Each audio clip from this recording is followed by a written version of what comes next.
Jueves. Ok. Oye, la reunión pasada por fin no me la mandaron para que yo... Sí, te la envío, Miguel. ¿Está saliendo en tu canal? Sí, no, en vivo no. Se está grabando nada más. Si no hay inconveniente, Miguel, empezamos, hoy nos corresponde tocar el módulo 4, Revolución y Poder. El tema de hoy es cultura y empoderamiento de los oprimidos.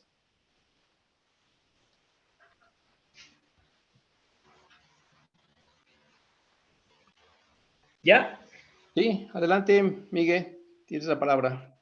Bien, vamos a acercarnos a un tema que tiene mucho que ver con educación, tiene mucho que ver con antropología, porque voy a empezar con la palabra cultura. ¿Qué es la cultura? ¿Cómo es que la cultura... Dice aquí que el anfitrión deshabilitó la función de compartir las pantallas de los participantes. ¿Le puedes decir al anfitrión que me deje compartir pantalla para poner mi presentación que preparé? Sí, sí. ¿O lo hago sin...? No, sí.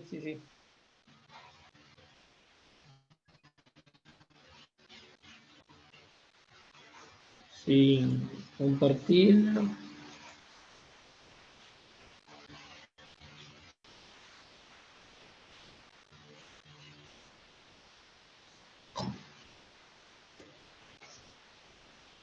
Entonces, en lo que aquí se revisan ese trámite, voy a comenzar.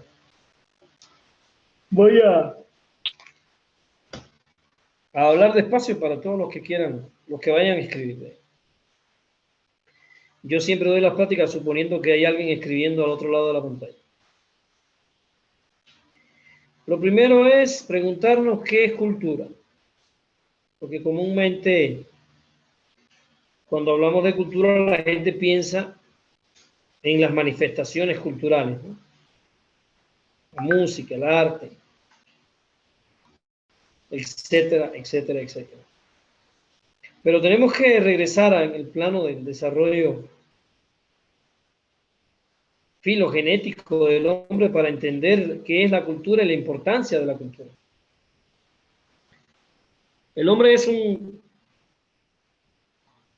animal, el hombre es un animal que construye, pudiéramos decir, instrumentos para ayudarse a vivir.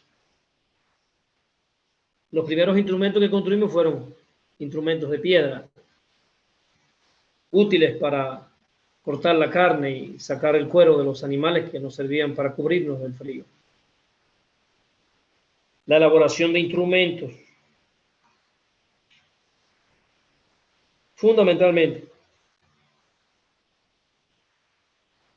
Y a la par con ello, la construcción del lenguaje nos permite una ventaja evolutiva con respecto a los neandertales, que fueron los últimos que nos acompañaron y se extinguieron. No podemos separar el desarrollo del lenguaje de la construcción de instrumentos. Porque evidentemente las palabras las producíamos para referirnos a la realidad en la que vivíamos. Y en la medida que la producción de objetos se enriquecía, la producción de palabras se enriquecía. Y en la medida en que se producía una división de funciones hacia el interior del grupo, aparecía la necesidad de comunicarnos, de decirnos cosas. Una comunicación que estaba directamente relacionada con la vida, con la producción de herramientas, con la caza, con la pesca, con la recolección. Y en el acto de la caza sentimos la necesidad de comunicarnos, teníamos que comunicarnos, decirnos cosas. Y se empieza a producir por el hombre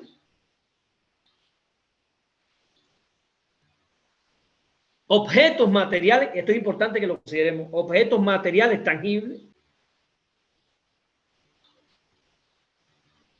ya sea ropa, calzado, utensilios, etcétera, etcétera, etcétera, casas. Y también empezamos a producir cosas espirituales o espiritualidad. O sea, el hombre se empezó a desarrollar dentro de, en lo que producía, tenía una producción tangible e intangible. Y dentro de la producción intangible de los hombres está el lenguaje, fundamentalmente, también. Ciertos valores que iban cambiando con las épocas.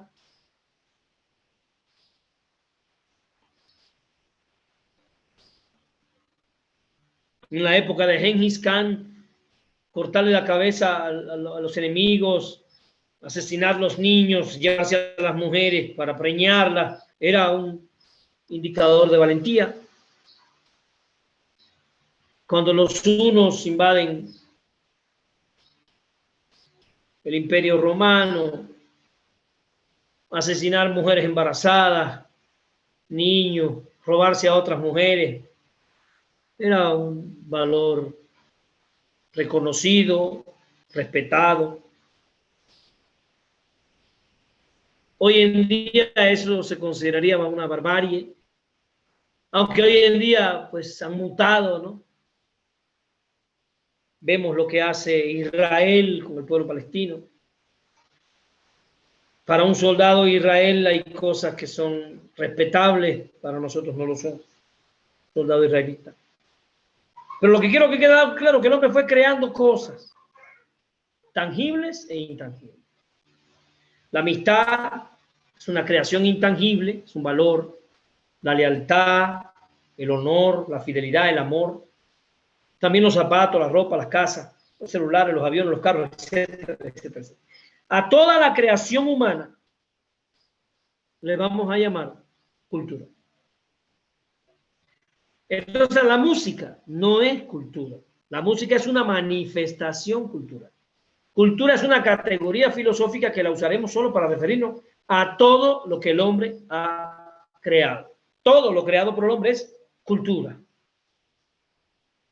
Y por supuesto, dentro de todo lo que el hombre ha creado, hay manifestaciones culturales.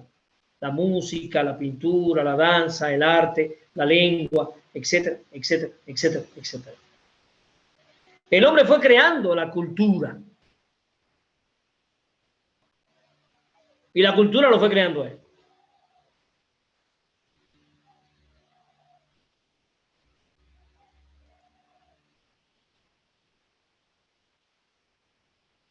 Les voy a poner este PowerPoint que hice aquí, que va escribiendo algunas ideas, ¿no? Primero, el hombre es el padre de la cultura. Crea la cultura. Y el hombre es el hijo de la cultura. Porque en cada época histórica van naciendo niños dentro de una cultura ya creada. Con una lengua. Se apropian de esa lengua. De los olores, de los sonidos, de los sabores. Y se empieza a fundar una persona dentro de un nicho de creaciones humanas que le llamamos cultura. Y cuya creación intangible fundamental, y esto es básico que lo sepamos, la creación fundamental, intangible, la creación fundamental de toda cultura es la lengua. Porque la lengua es la que permite el intercambio de ideas, pero la lengua también permite la denominación. La lengua es denominación, la lengua es interpretación, la lengua es explicación, la lengua es comunicación. Entonces la lengua sería el tronco fundamental en torno al cual toda la cultura se va tejiendo.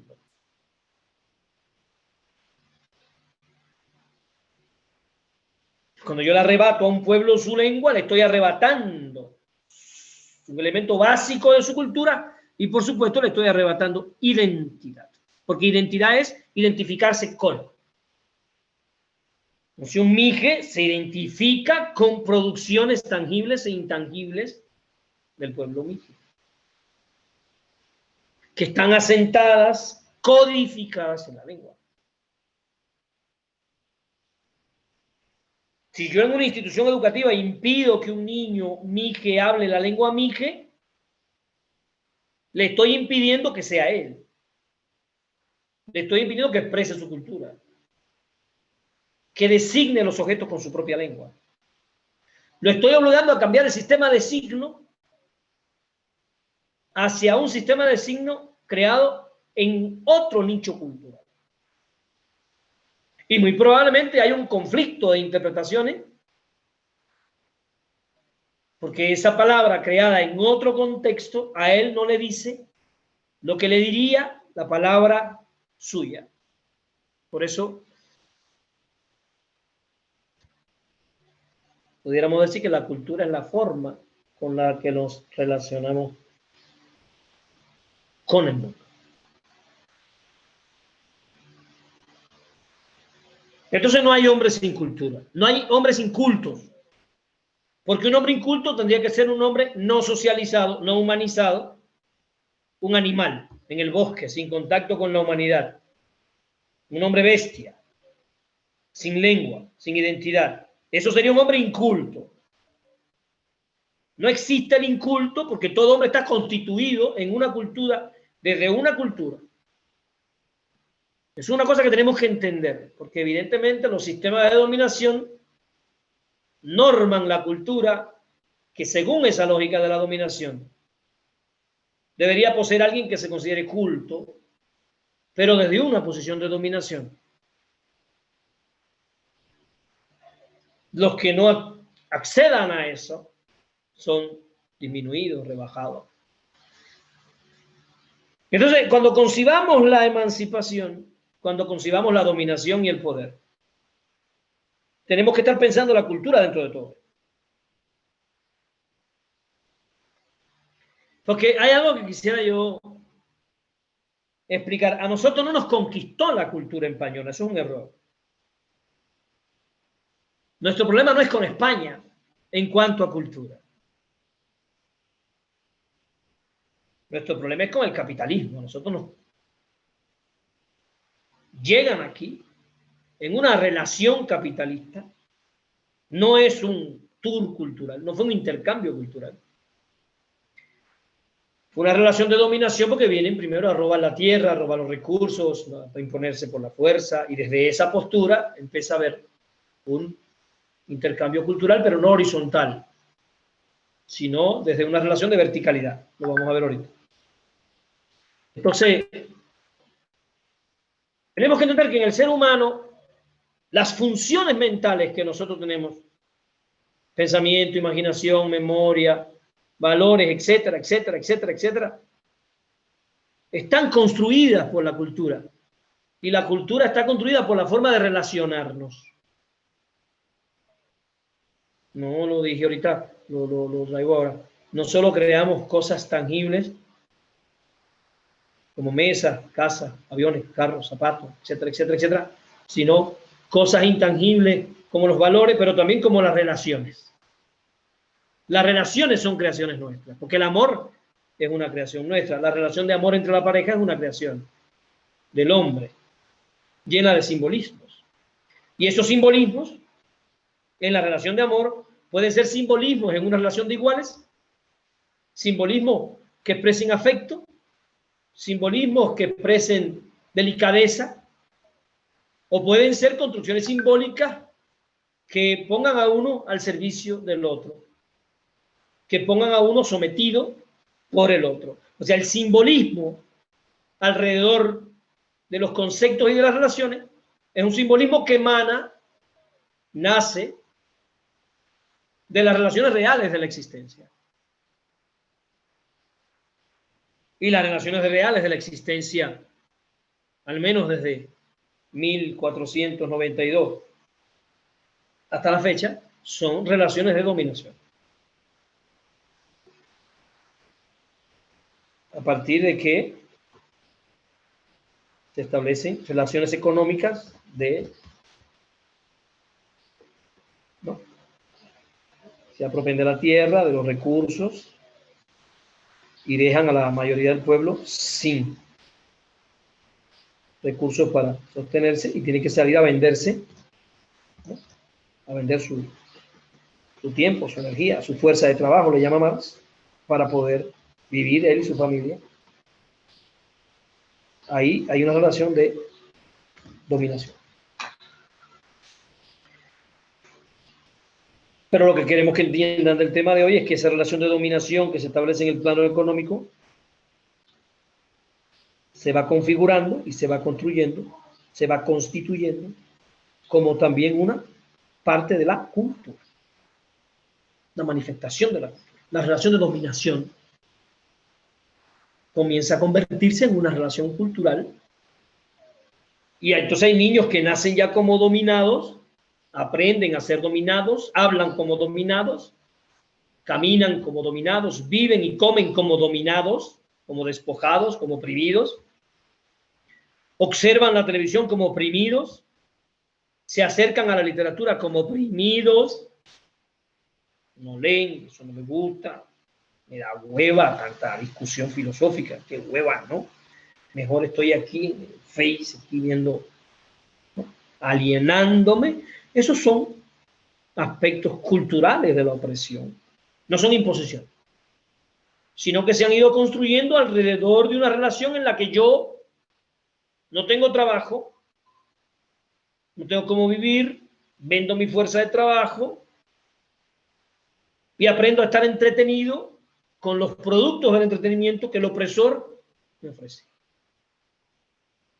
Tiene preparados para mí.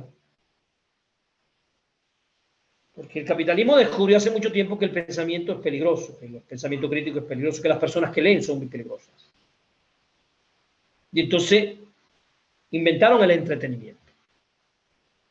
Muchísima literatura de autores marxistas y posmarxistas referido a esto. De la escuela de Frankfurt, Adorno, Horkheimer se dedicaron especialmente al estudio de la cultura y el papel de la cultura en la dominación. Y cómo el opresor produce símbolos, sentido, construye sentido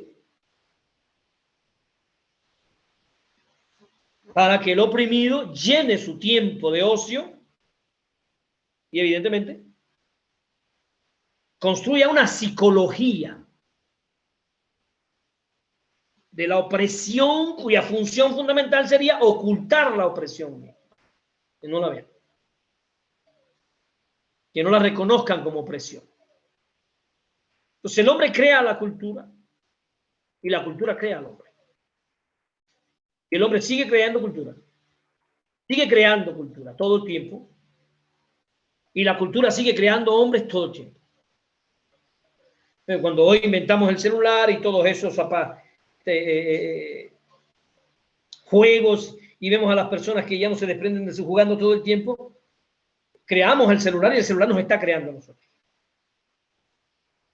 Creamos una sociedad o estamos creando una sociedad de niños y jóvenes totalmente encadenados a la alienación de ese dispositivo porque creamos el dispositivo, que cada vez va a ser mejor, cada vez va a ser más sofisticado, más alienante. Yo fui hoy a pagar mi teléfono a Telcel, ahí. Ya hay un celular que vale 33,000 pesos, $1,500 un celular. Está allí en Telme, lo vi, pues me acerqué a ver aquello. Es un libro que se abre, es un celular como el mío, más o menos así, pero se abre.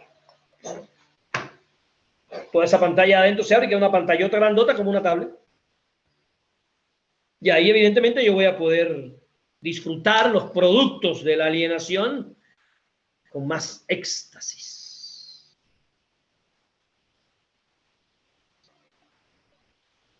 Claro, también pudieran usarse para leerlo, lo vamos a ver ahorita. Para emanciparse, lo vamos a ver ahorita. Porque la herramienta sola en sí no aliena. Lo que aliena es la función social que el capitalismo le da a la herramienta y como yo la consumo. Ahorita cuando vayamos al poder nos daremos cuenta. Entonces, lo que estoy diciendo es que no es malo el celular, sino la función social en la que el capitalismo pone al celular y la relación en la que yo entro con la cultura, con el celular, con el consumo de los dispositivos culturales que están ahí y su funcionalidad para el capitalismo. Porque no son dispositivos culturales inocuos. No hay nada inocuo en la sociedad de la dominación. Entonces, estamos viendo que el hombre crea la cultura y la cultura crea al hombre y todo eso va a ser en la medida en que transcurre el tiempo. Esa línea roja indica el tiempo. Por eso estoy diciendo, el hombre crea la cultura crea al hombre. El hombre crea la cultura crea al hombre. Ahí, si quiere, pueden poner la escuela. La escuela siempre está al servicio de las relaciones dominantes en la sociedad. Hay una independencia relativa de la escuela y hay una independencia relativa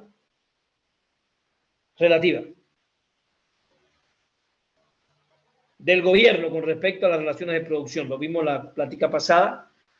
Hay una independencia relativa de AMLO y su Morena respecto a las relaciones económicas de dominación relativa. Digo relativa porque al final siguen sirviendo el capitalismo. Pero hay una disputa y se toman acciones para ayudar a los más desposeídos, porque tampoco es una relación mecánica directa donde el poder político tiene que obedecer al poder económico así, con una camisa de fuerza, sino que hay una dialéctica y en esa dialéctica, pues, como hemos visto, se puede avanzar en la emancipación aún estando dentro del sistema capitalista todavía como estamos hoy con la cuarta. Pero lo que estamos viendo hasta aquí es cómo el capitalismo no es solo una relación económica, el capitalismo es cultura. Pero cuando nosotros entendemos que el capitalismo es cultura, oye, cultura es todo lo creado por el hombre, tanto material como espiritual. Entonces el capitalismo es cultura, porque dentro del capitalismo se crean elementos tangibles e intangibles. Se crean mercancías, pero se crean personas. El producto más sofisticado del capitalismo es un oprimido ansiando aumentar su capital desde un estado de opresión. Cuando logra algún tipo de compra o un carrito, una casita, ya él siente, ¿no? Que va saliendo de la precariedad, que va entrando en otro tipo de precariedad. Por eso tal vez algún día deberíamos dar un tema sobre la libertad. Porque me imagino que usted aquí se va dando cuenta que dentro de esto estamos explicando, evidentemente no existe la libertad en el plano individual. El que crea que es libre, el capitalismo está realmente muy equivocado. Estamos dentro de un sistema material y espiritual, tangible e intangible, y estamos sometidos en ese sistema. No tenemos cómo escapar. Entonces, la conciencia es el resultado de los ciclos. La conciencia del niño surge a partir de la internalización de la cultura. Y la conciencia de la niña surge a partir de la internalización de la cultura. Eso es fundamental que lo analicemos, porque entonces vamos a ver cómo algunas posturas feministas suelen ser totalmente ilógicas. Porque dibujan en una pared, hay que castrar al macho, o sea, ponen el conflicto entre géneros y no como resultado de una dominación social, de un capitalismo, donde el hombre es oprimido, la mujer es oprimida, pero más oprimida que el hombre, evidentemente, eso está probado ya. Y entonces, esa mujer que está más oprimida que el hombre se vira contra el hombre y este es mi problema. Y no descubre detrás del oprimido que ella cree que es su enemigo al verdadero opresor. Que evidentemente aumenta su riqueza con la ignorancia de ambos y cuando genera el conflicto entre los géneros le echa leña al conflicto porque ese conflicto oculta el verdadero problema social al que nos estamos enfrentando. Si es un sistema capitalista cosificante, alienante del que no vamos a poder salir si no salimos juntos y todos. Miguel, O enfrentados unos con otros. Miguel, un favor. Se envió, por equivocación, se envió el host y hay gente esperando en la sala para ingresar. Si puedes regresarlo a artículo 39 o los admites, por favor. No entendí qué me estás diciendo. ¿Qué me dijiste? Sí, a ver, que hay gente esperando para ingresar, pero te enviaron el host para admitir a las personas. Si puedes regresarlo al artículo 39 o admites, y creo que ya estás admitiendo. Ok, ¿Sigo o no sigo? sí, y adelante, adelante. ¿Me voy explicando o voy muy rápido? Vas bien, vas bien. Muy bien. Gracias. Voy a seguir. A ver cómo le hago. Bueno, me quitaron la función de compartir. Yo que me pasé horas haciendo este PowerPoint tan bonito que quedó. No, a ver, te la envían de nuevo. Y ustedes que están ahí, ¿cómo es? Boicoteándome para que yo no comparta nada. Es un complot. Sí, hay un priista colado aquí. Sí, está bien. Abrigo, déjame compartir mi pantalla. Bueno, si quieres sigo así y ustedes vayan escribiendo. ¿Está bien? Sí, está bien. Ahorita ya te envían, ya te envían el acceso.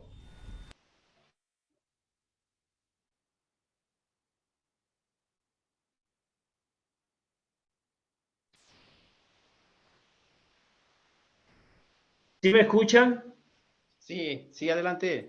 Sí. Pero no así me ven. Bueno, voy a seguir así, voy a seguir sin compartir nada, porque si no esto se vuelve un... Entonces, yo estoy diciendo que la constitución del ser humano es una construcción cultural. El hombre es un ser cultural,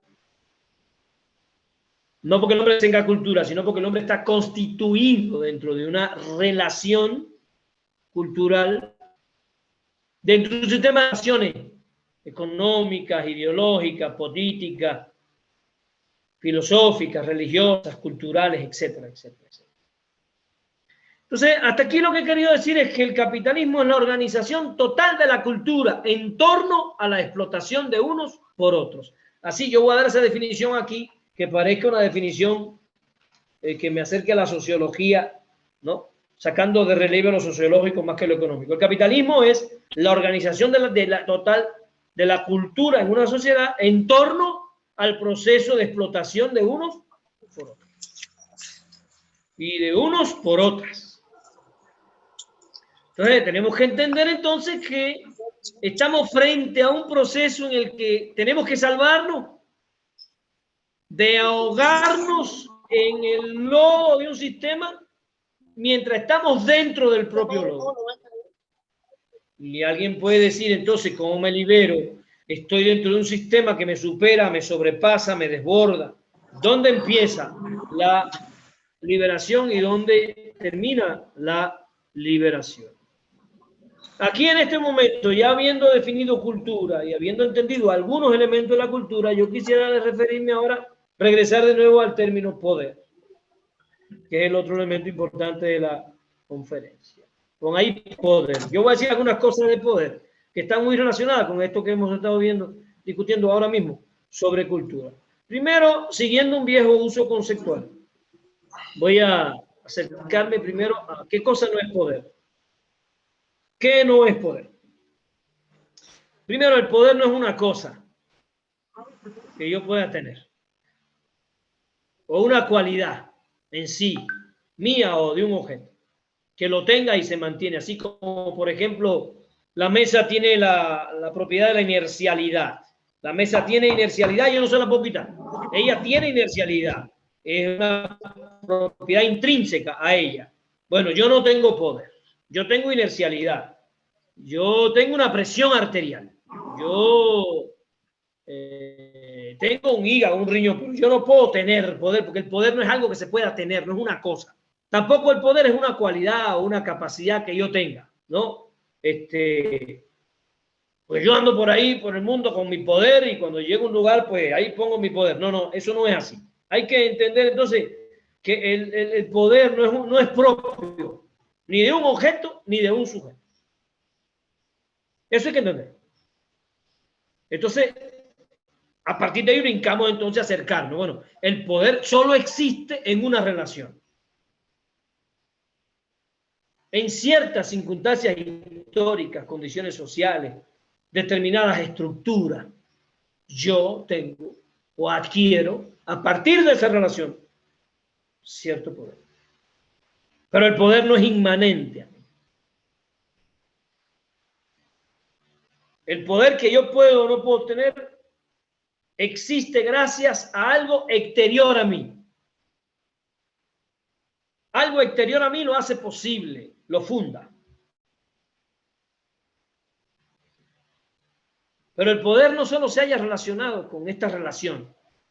El poder no solo se halla en relación, sino que el poder mismo es una relación. Esto hay que entender. El poder mismo es una relación. Y entonces nos damos cuenta entonces cómo el sistema capitalista va creando una relación de dominación.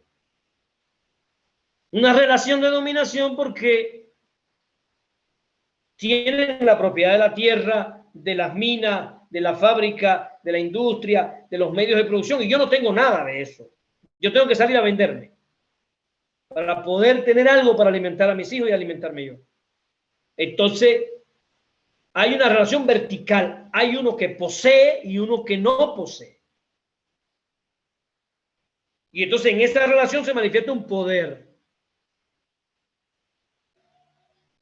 que incluso es capaz de humillarme, de someterme, de obligarme a partir de las necesidades básicas y fundamentales que cargo.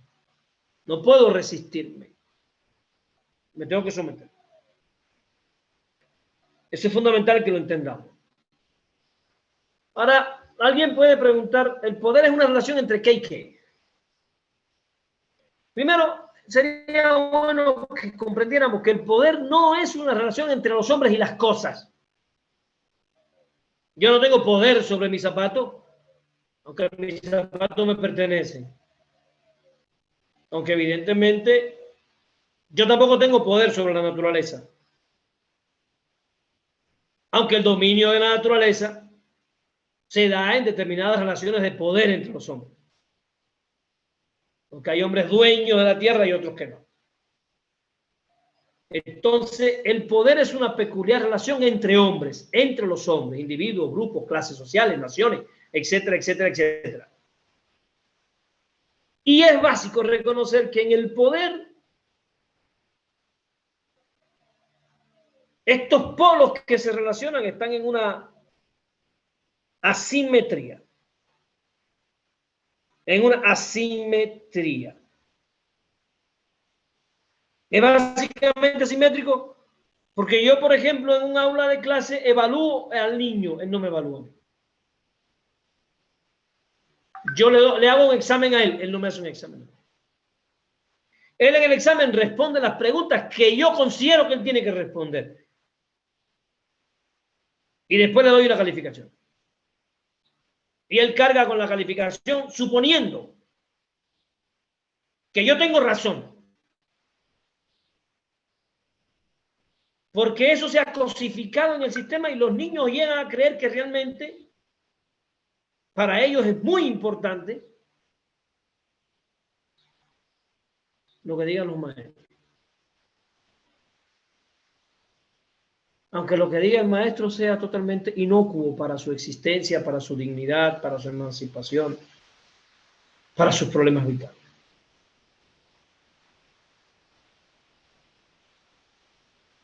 Los sistemas de dominación han distribuido el poder, como dice Foucault, en Vigilar y Castigar, él le llama micropoderes,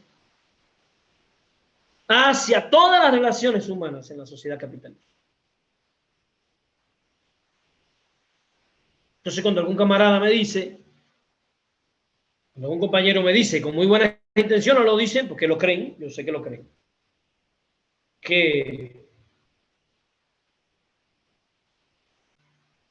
la comunalidad, por ejemplo, es un sistema de organización independiente y diferente a la organización política del capitalismo. Yo no estoy de acuerdo. Porque la comunalidad está dentro del capitalismo. Y cuando uno se acerca a la comunalidad, encuentra relaciones machistas, patriarcales, verticales, dinero, relaciones económicas. Todo eso está lleno de... No hay ningún espacio social del capitalismo que esté al margen del sistema. Ni el zapatismo puede construir la emancipación dentro del capitalismo al margen del capitalismo. Consumen Coca-Cola, les roban las minas. Cuando uno se acerca, descubre que, ahorita lo vamos a ver con más calma, que estas formas de resistencia son formas de resistencia y formas de enfrentar el poder, pero no pueden aislarse, separarse, estar por fuera.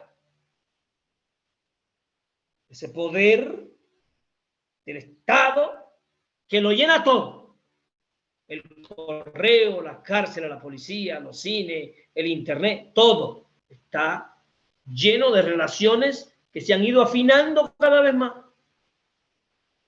Entonces, cuando un niño en una comunidad abre su celular para ver Batman, ahí hay una manifestación de un robo de la conciencia histórica, de un robo de la lengua, de un robo del tiempo de lectura, del tiempo de conciencia. El niño se está alienando con un producto que el capitalismo tiene especialmente para él. Puede ser una caricatura, puede ser... Entonces, yo no puedo pretender enfrentarme al capitalismo metiendo la cabeza en un hueco como una avestruz diciendo no existe. Para mí no existe. Yo estoy aquí y yo voy a cambiar maíz por gallinas, ¿no? Voy a regresar al trueque. Eso no es posible, ¿no? Tú no te puedes ir para el DF con un camión de mazorcas de maíz para llegar a un hotel y darle, no, tú tienes que tener dinero. Desde que tú tienes dinero, ya tú entras en una relación que está normada por el sistema capitalista. Los bancos, el valor del dinero, la depreciación del dinero, todo eso está normado. Entonces, para enfrentarnos al capitalismo, en la ruta de emancipación hay que hacer, yo no digo que sea esta la ruta, la única, pero hay que organizarse como en Morena, tomar el poder y empezar a hacer cosas efectivas para ir poco a poco, creando un estado de dignidad para todos. Porque un grupo no se puede emancipar del capitalismo por su cuenta y solo, ¿no? Por allá, a un árbol. No. Yo, como marxista, creo que no es posible. Por eso, la relación de poder es una relación en la que unos dominan, subordinan, y otros son dominados y subordinados. En las relaciones de poder, el poder de uno es el no poder de otros.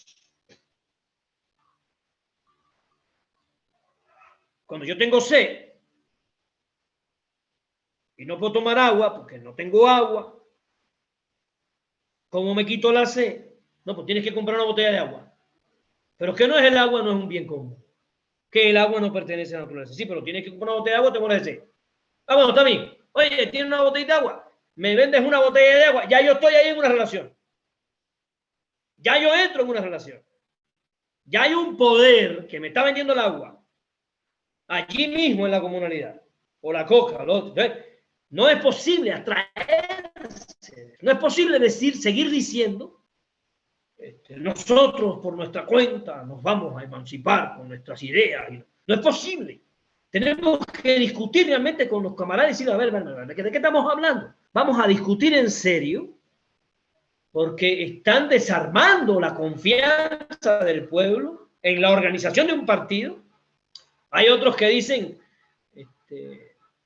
tenemos que destruir todos los partidos. No podemos confiar en los políticos. Yo no soy un Dios bendito.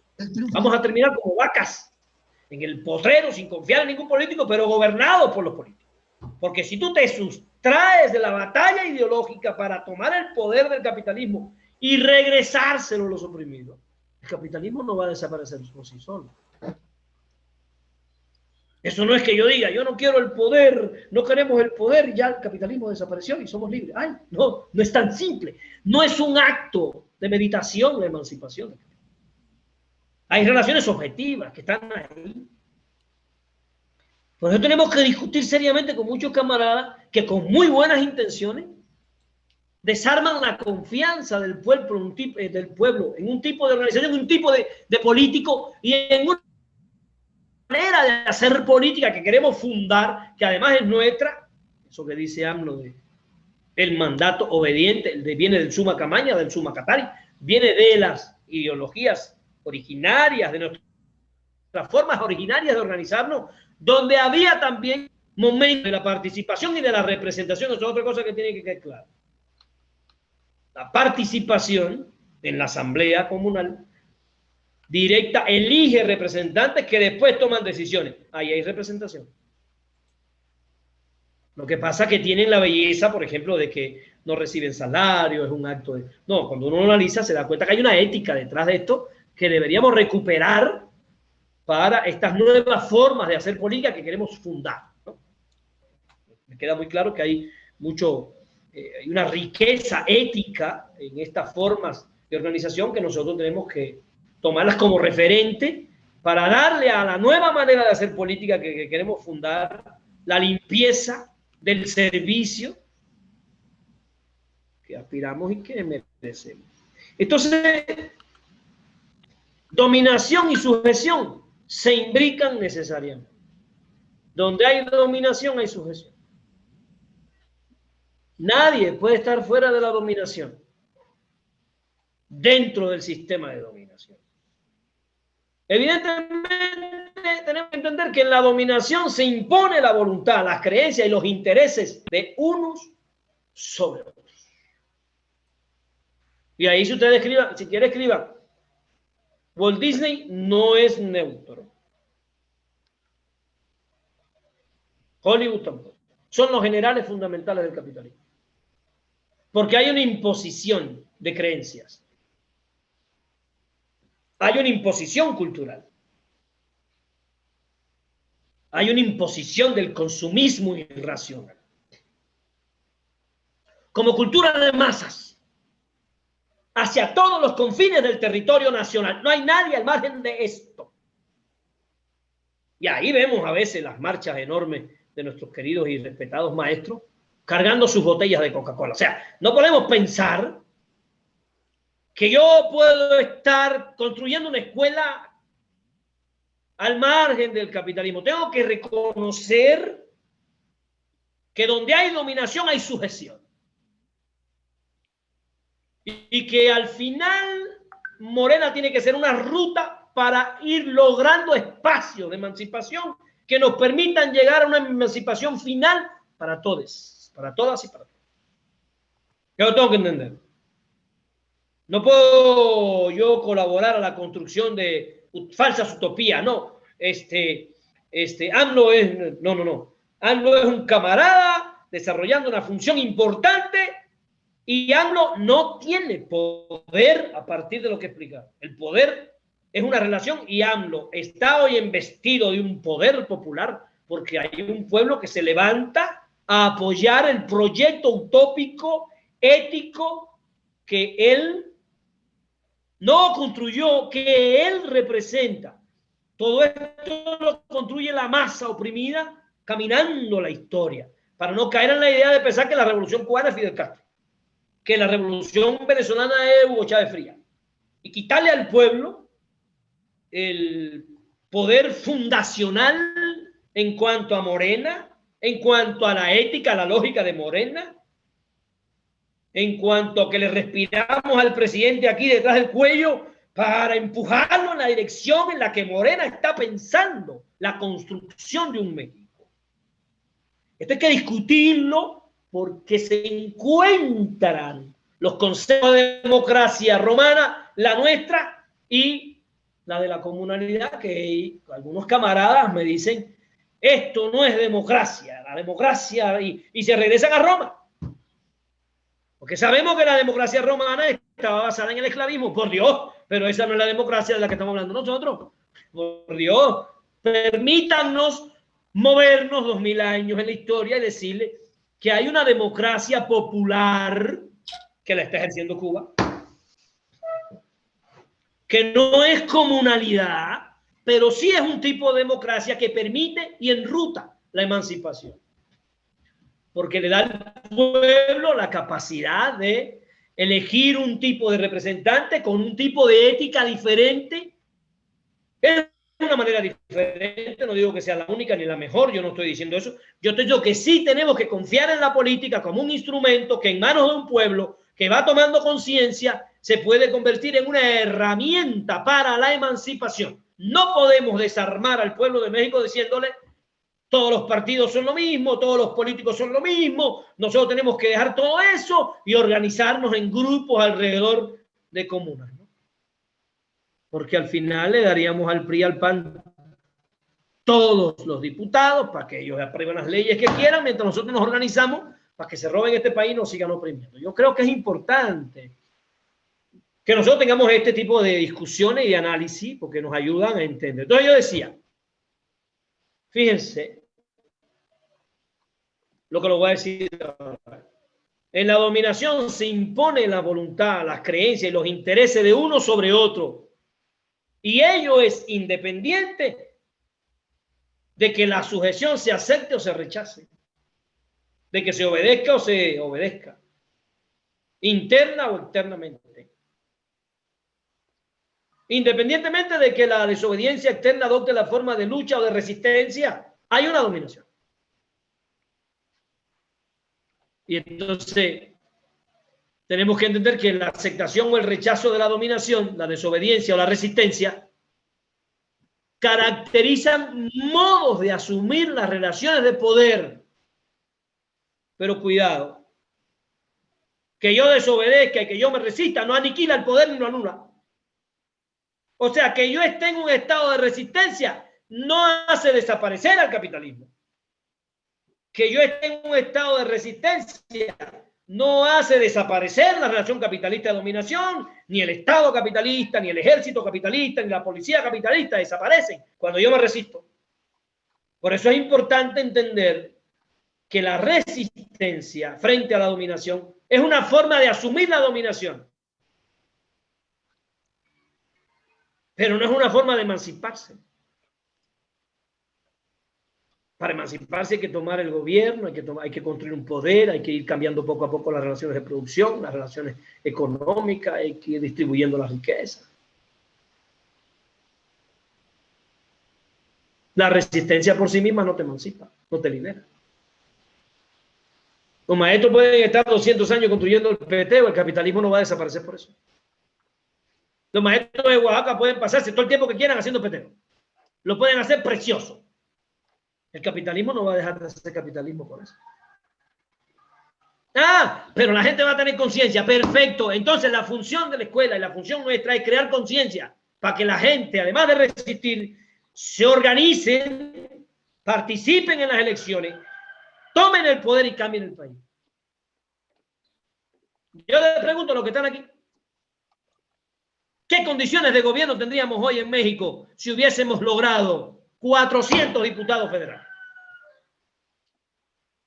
¿Qué estaría diciéndole eso al mundo si tuviéramos 500 diputados federales? Pero no tenemos 500 diputados federales.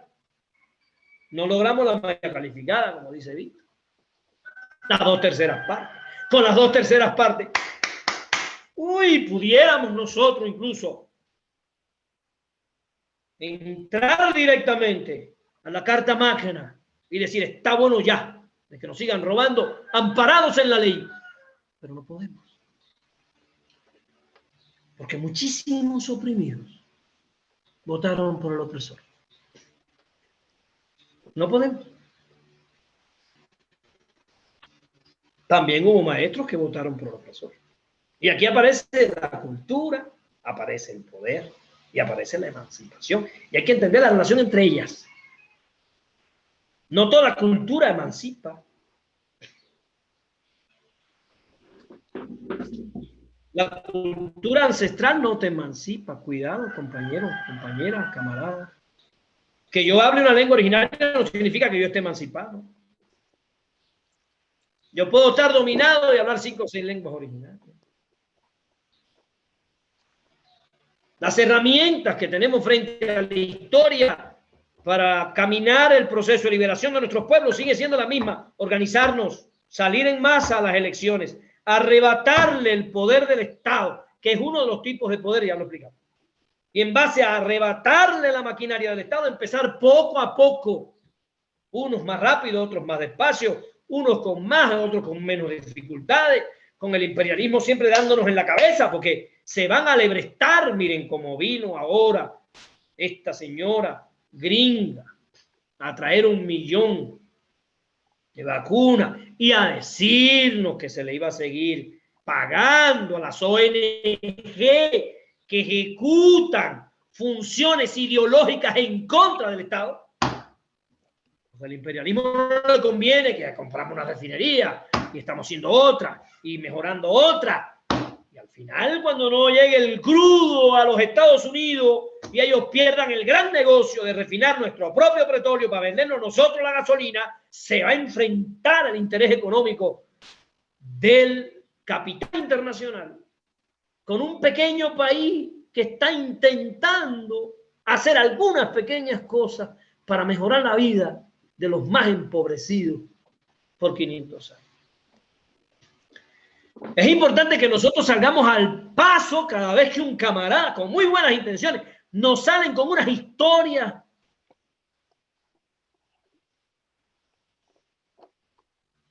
no, compañeros. La cultura originaria es fundamental para el desarrollo de la identidad, pero no es suficiente para emanciparte, porque la cultura originaria está llena de relaciones de dominación que se han establecido en los 500 años de desarrollo del capitalismo. Y también hay que descolonizar la comunalidad y los elementos originarios. Ahora, a los elementos de la cultura originaria, ahora hay que agregarle la cultura filosófica, la cultura política, la cultura organizativa, que son fundamentales para la unidad como elemento básico.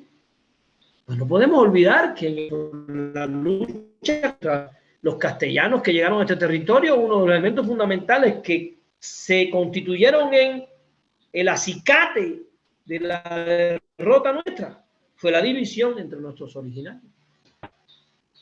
La Gran Tenochtitlán fue tomada por 400.000 tlaxcaltecas, no fue tomada por Hernán Cortés. Entonces tenemos que leer la historia críticamente y decir, bueno, de la historia tenemos que aprender. Y yo escribía en el WhatsApp del grupo con mucha razón el otro día, compañero, Morena no está contra la comunalidad, Morena quiere resolver el problema de la comunalidad y de todo. No sigamos estableciendo puntos de diferenciación y distanciamiento de nosotros mismos. Eso no ayuda, eso no encamina a la victoria. La victoria se encamina con la unidad total de los oprimidos frente a los opresores. Yo me pregunto, ¿por qué en el 2021, hoy, por qué este domingo no destruimos totalmente al PRI y al PAN? Tenemos que seguir trabajando en la conciencia del pueblo, porque una parte importante del pueblo votó por estos rateros o no fue a votar. Habría que sacar cuenta. Tenemos que sacar cuentas claras para saber hacia dónde vamos. Ya vi el pequeño video que hizo el innombrable de Anaya, explicando por qué esta elección era para ellos una victoria. Y Anaya está diciendo verdades. Tomemos nota. Estos tipos no son tontos. Tomemos nota de lo que está diciendo. Entonces, evidentemente, a partir de todo lo que he explicado de la relación entre cultura, poder y emancipación, no los podemos separar. Emanciparse implica la creación de otro tipo de cultura. Desde la resistencia cultural frente al capitalismo. Entonces,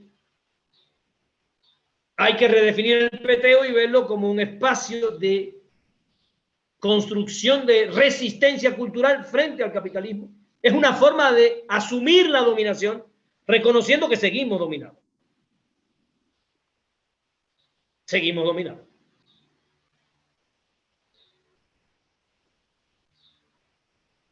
Esa contracultura tiene que emanar, fíjense lo que voy a decir, esa contracultura tiene que emanar de la organización. No puede ser el resultado de creaciones individuales desconectadas unas de otras. Esos son patadas de ahogado.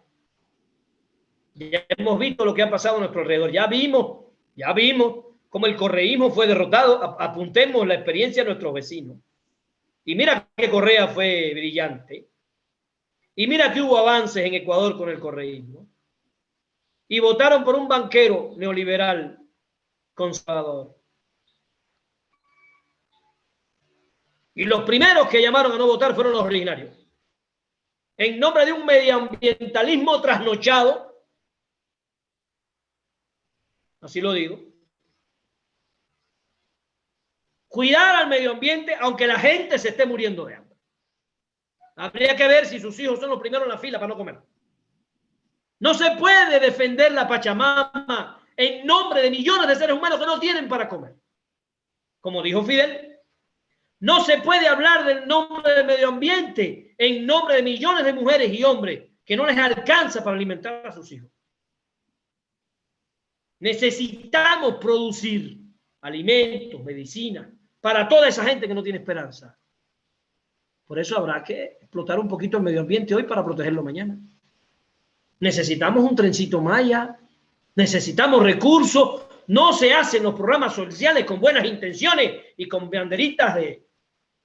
No, necesitamos dinero para enfrentar el reto inmenso de sacar la hambre a 60 millones de mexicanos. Eso no se hace de ahora por ahorita, ni se hace de la nada. Con una deuda externa que nos decapita, con un imperialismo atroz, con unas relaciones económicas ya establecidas que sujetan la maquinaria económica de México para no dejarla avanzar.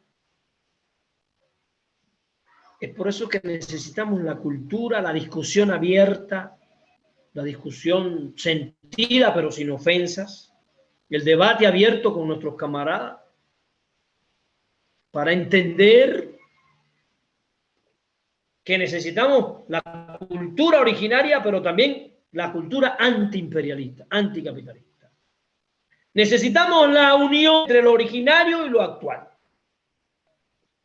Ni lo actual sin lo originario, ni lo originario sin lo actual. Necesitamos un pueblo originario capaz de fundar un partido ético, con un sentido de la política limpio, transparente, de servicio. Todos juntos, marchando en pos de la liberación del país. Yo considero que todas estas divisiones son innecesarias y abren ventanas para que la derecha conservadora ahora tenga sus diputados, nos entorpezcan el trabajo, nos crean dificultades. Bueno, ya llevo una hora. Ahora aquí la dejo para pasar a las preguntas, análisis, las intervenciones que ustedes quieren hacer. Le doy la bienvenida a mi querido amigo Eduardo. Mira que hace tiempo que no veo a este yo camarada. Adelante, compañero. Intervenciones, preguntas, lo que quieran hacer. Sí, adelante. Muchas gracias, Miguel.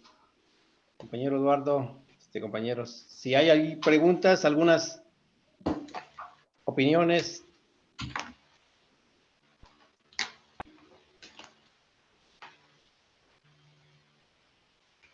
Compañero Humberto.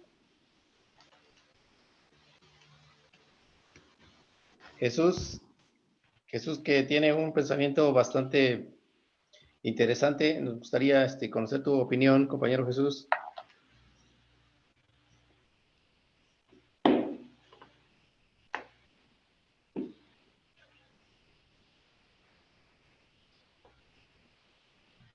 Compañero Eduardo. Hola, ¿qué tal, Víctor? Hola, Miguel. Hola, compañeros todos. No, pues yo en lo personal no tengo ninguna pregunta. Las ideas del compañero Miguel son bastante claras al respecto del enorme esfuerzo que se tiene y bueno, pero creo que había que interpretar que al final de cuentas el resultado que se obtuvo, aunque no tuvimos esa mayoría absoluta, pues es un estadio innegable de la lucha que se tiene, ¿no?, en el proceso de organización del pueblo mexicano. Tenemos que profundizar más, y ya quedó claro con lo que plantea Miguel, es un proceso de organización. Tenemos que profundizar la organización, que vaya generando nuevas formas de organización, que vaya construyendo esas nuevas subjetividades, esa nueva subjetividad que nos vaya cohesionando como pueblo. En la Ciudad de México, por ejemplo, tuvo un revés enorme, ¿no? Se había convertido en un bastión de la izquierda. Y hoy nuevamente el conservadurismo logra un espacio importante, prácticamente divide la Ciudad de México en la mitad, que es el centro mayor población a nivel nacional. Esos prácticamente 25% de la población que se concentran ahí, en realidad representan, va a ser un dolor de cabeza importante, ¿no?, para la administración de la 4T. Sin embargo, bueno, hay que reconocerlo y refleja un estadio real del desarrollo de la organización de la población, y tenemos que profundizar el trabajo. Gracias, compañero Miguel, por esas Ahora fíjense, a eso que dice Eduardo, agréguenle lo siguiente. Agreguen lo siguiente. Una buena organización y una buena disciplina, sin conciencia, son un regalo para la clase burguesa. Ahí tenemos los sindicatos de transportistas que en Chile jugaron un papel fundamental en el derrocamiento del compañero Salvador Allende, porque hay organizaciones sindicales muy disciplinados, muy organizados, pero que se convierten en ampollas sociales, ¿no?, ausentes de conciencia histórica, de compromiso histórico, terminan siendo manipuladas por la clase burguesa, por la clase política conservadora. Lo hemos visto en América Latina constantemente. Entonces, a la organización hay que agregar eso que está diciendo Eduardo. La preparación política permanente. Tenemos que convertir la preparación política en el acto permanente que acompañe a la 4T en todos los niveles. Voy a decir dos cosas que me parecen que son debilidades de AMLO, de la 4T, que le están golpeando fuertemente y que no acaban de ubicarla, ni los diputados, ojalá Neri se dé cuenta. La primera, la 4T no tiene una televisión nacional que represente los intereses del pueblo de México. Le hemos dejado una herramienta fundamental para la construcción de la hegemonía a Televisa, TV Azteca y a las grandes corporaciones que nunca van a buscar la conciencia del pueblo oprimido como una línea fundamental. Yo lo veo muy claro porque vengo de una nación donde toda la televisora es pública. Y de hecho en Cuba un canal se llama Rebelde, imagínense usted. El otro, Canal Educativo 1, Canal Educativo 2. Los nombres ya lo dicen todos. Son televisoras en función de la educación, la conciencia, el entretenimiento inteligente. Nosotros no tenemos eso. Cuando uno va escuchando las radios oaxaqueñas, todas están en contra de la 4T. Televisoras, todas en contra de la 4T. Eso es un punto que ha quedado vacío. Un espacio vacío en la 4T que es fundamental, yo pienso. Bueno, como dice el presidente, bendita las redes sociales, porque ahí los espacios los creamos nosotros mismos. Eso es una ventaja.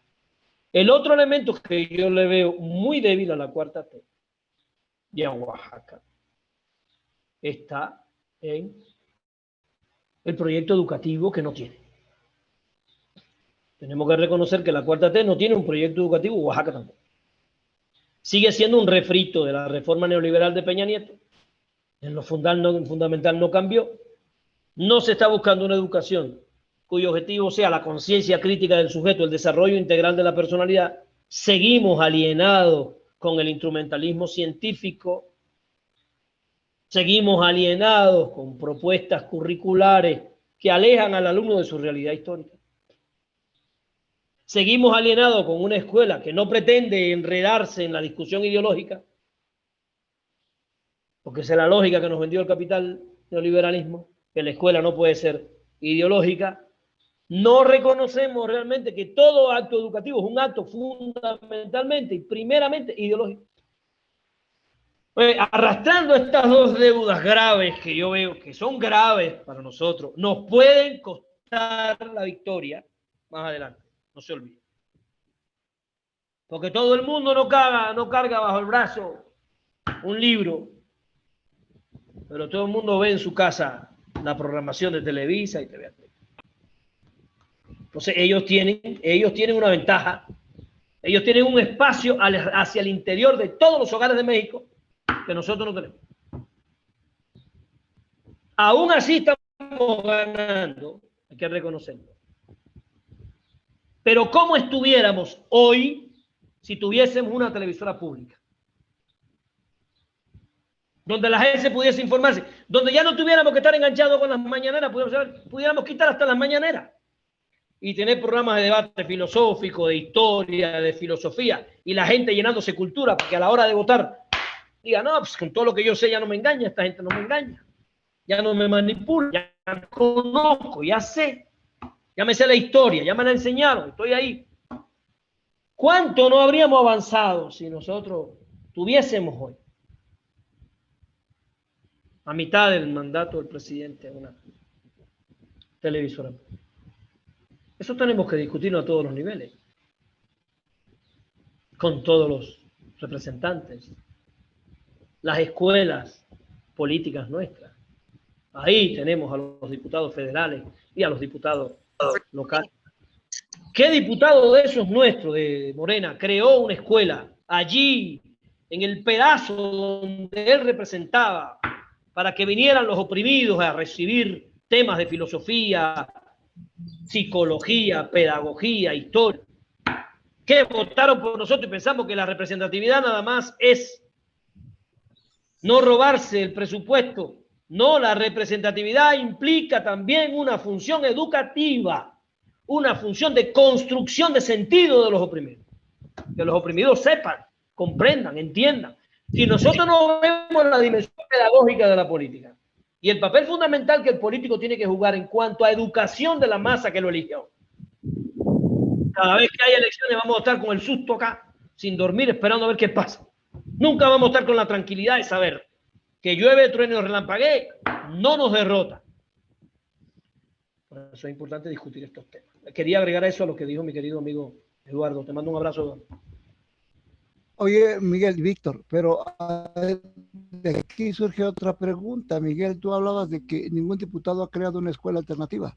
¿Tú crees que la escuela, el sistema educativo oficial, está tan caduco y tan corrompido que no puede ofrecer esa alternativa? No. Yo cuando dije escuela alternativa no pensaba en alternativa de la escuela pública, sino espacio de educación popular, ¿no? Que no compitan con la escuela pública.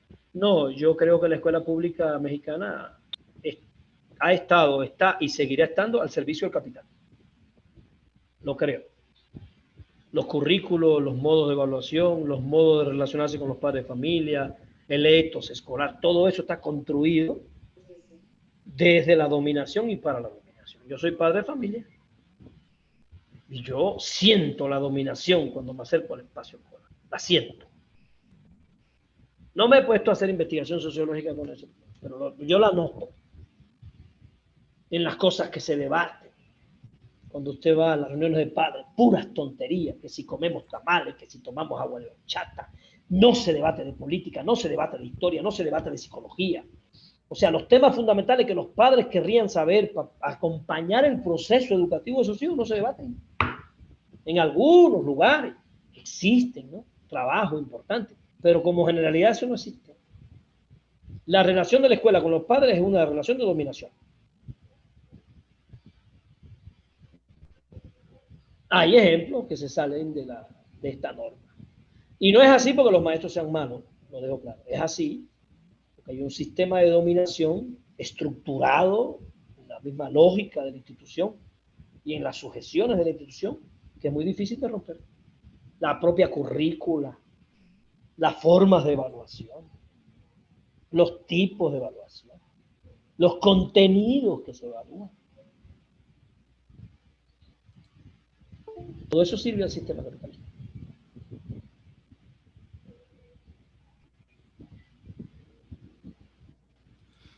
Bien, gracias, Miguel.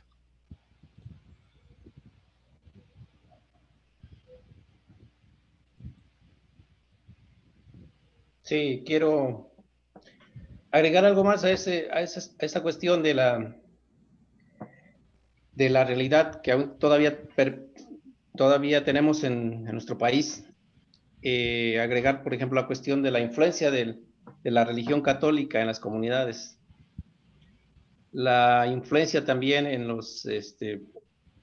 el sector obrero, de la influencia de los empresarios, que muchos de ellos son seguidores de la ideología empresarial, el egoísmo, por el que también en el fondo los obreros aspiran a la misma forma de vida de los capitalistas. La sociedad está en una situación de muy baja intensidad porque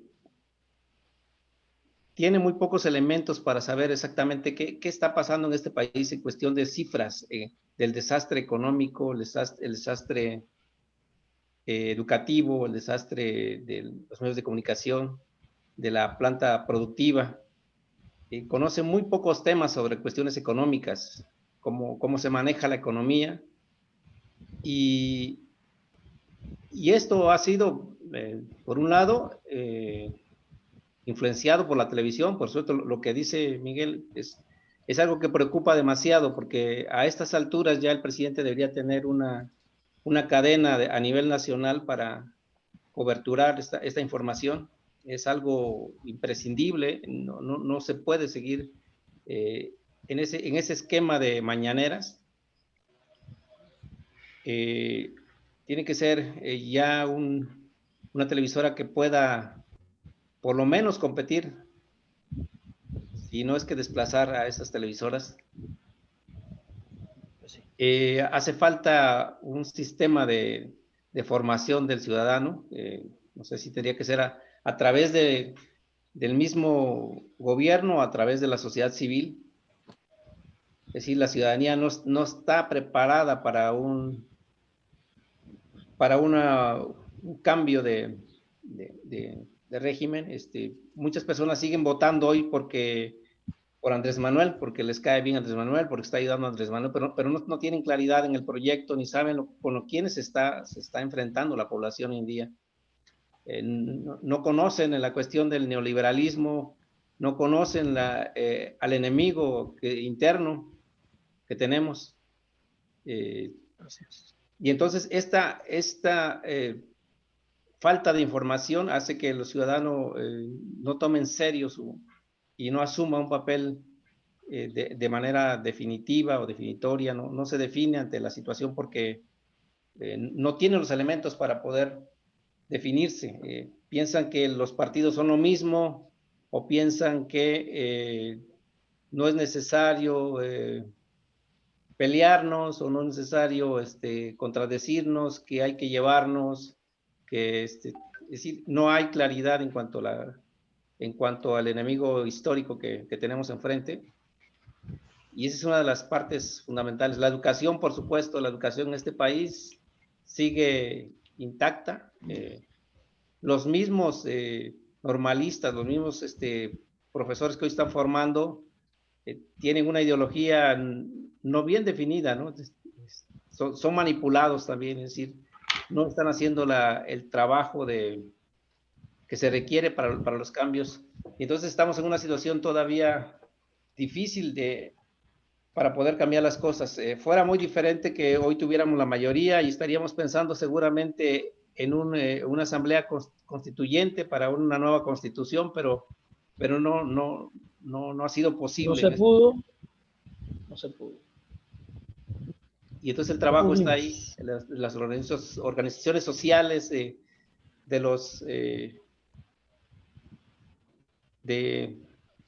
todos los actores políticos, ¿no? Para poder conformar un bloque que pueda dirigir y apoyar al presidente y poder cambiar esta situación. Lo que viene enfrente es exactamente, yo también escuchaba el discurso de este señor Anaya, y dice que van a luchar muy fuerte y que en la próxima sí nos van a ganar. Entonces, yo creo que a ellos los une muy, un elemento muy común, que es el dinero. Aquí la cuestión es buscar qué nos une a nosotros, porque ellos tienen esa claridad y por eso es que ellos luchan con todos sus recursos y por eso es que tienen estos resultados, ¿no? Por lo menos ahorita sí nos detienen, sí nos complican la situación. El pueblo tiene que buscar ese elemento que hace falta para poder unificar y poder en la próxima elección, en el caso de Oaxaca, en la próxima elección tener mucho más claridad, mucho más compromiso, porque veo, por ejemplo, el mismo artículo 39, ¿no? Los compañeros que fundamos artículo 39, no los veo aquí, no los veo comprometidos, no los veo con esas ganas de querer llevar conciencia política a los ciudadanos. Entonces, sí es un problema grave el que tenemos, ¿no? Pero, sin embargo, estamos cada vez más mostrando los elementos que deben unirnos para poder organizarnos y poder sacar adelante este país. Cuenta con que ellos para la próxima elección van a capitalizar nuestros errores, que no van a ser pocos. No piensen que estamos en una batalla fácil. Estamos aprendiendo a gobernar con un enemigo que amplifica nuestros propios errores, nuestras propias deficiencias, nuestras propias limitaciones. Y si el pueblo no tiene conciencia política, no tiene conciencia histórica, se enreda con estas amplificaciones y termina diciendo esto es más de lo mismo, ¿no? Yo he discutido incluso con compañeros zapatistas, con compañeros maestros, con compañeros, y los veo enredados en críticas a AMLO, que yo digo, ¿será que no entienden qué les pasa? No reconocen al verdadero enemigo, sino que si AMLO es, no, porque AMLO es, te das cuenta que están trabajando sin querer, ellos no quieren, pero están trabajando para la derecha conservadora, fascista, porque la derecha capitaliza todo eso y en base a eso entonces va ganando espacio. Eso es fundamental, que discutamos lo que dice, construir una utopía. A ver, compañeros, ¿no? O sea, no nos van a dar a nosotros tampoco el derecho a cometer errores. O sea, ¿cómo vamos a poder emanciparnos? Estamos aprendiendo en esta lucha y ustedes nos dan con la misma fuerza con que le dan a la derecha. Por favor. Por eso, por ahí yo publiqué una vez un artículo de la crítica, a ver si se los mando. Deberíamos dar un tema sobre la crítica. Y retomé las palabras de Martí, que la crítica tiene que ser sanadora. La crítica entre camaradas, la crítica hacia entre nosotros, tiene que ser una crítica buena, bondadosa, sanadora. Una crítica que busque sacar las mejores. La crítica ácida, la crítica que destruye. Eso se lo dejamos en el vivo. Pero a veces vemos compañeros de izquierda que le hacen unas críticas acidísimas. Bueno, este tipo trabaja para la derecha. Y entonces cuando le digo esto me dice, no, es que la libertad de expresión, ¿no? Porque entonces el mismo capitalismo nos ha educado para pensar que hacer una crítica ácida, que no deje espacios para la rectificación, eso es ser un tipo consciente y comprometido. No. Cuando yo hago ese tipo de crítica y le arrebato al pueblo la esperanza, estoy acabando con la obra. Es como yo me levantara a hacerle críticas ácidas a Cuba, por el gobierno de Cuba, por sus errores.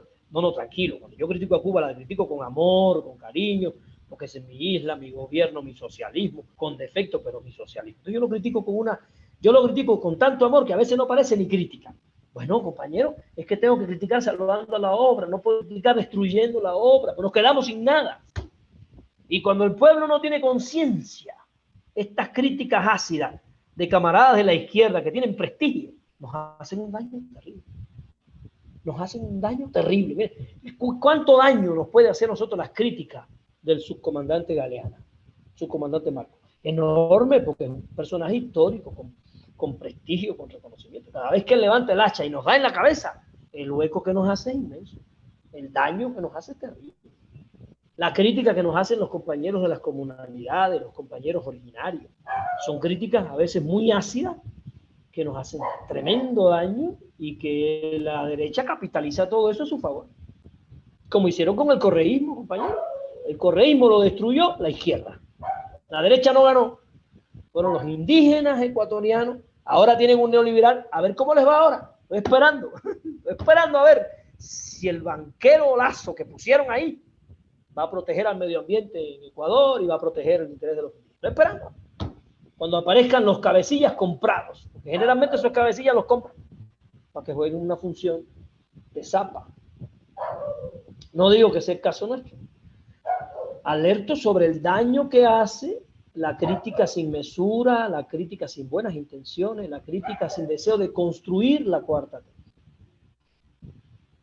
Es importante decir eso. Bueno, camaradas, ya llevamos 1 hora y media. Les mando un abrazo grande.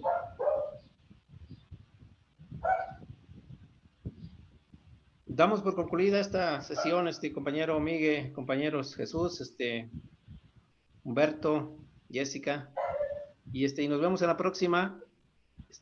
¿Alguna pregunta, Eduardo? Eduardo Castillo, no, nada. Ok. Entonces, está bien por ahora, compañero Miguel. Pues muchas gracias y buenas tardes. Seguimos. Hasta luego. Gracias. Bye, bye. Camaradas.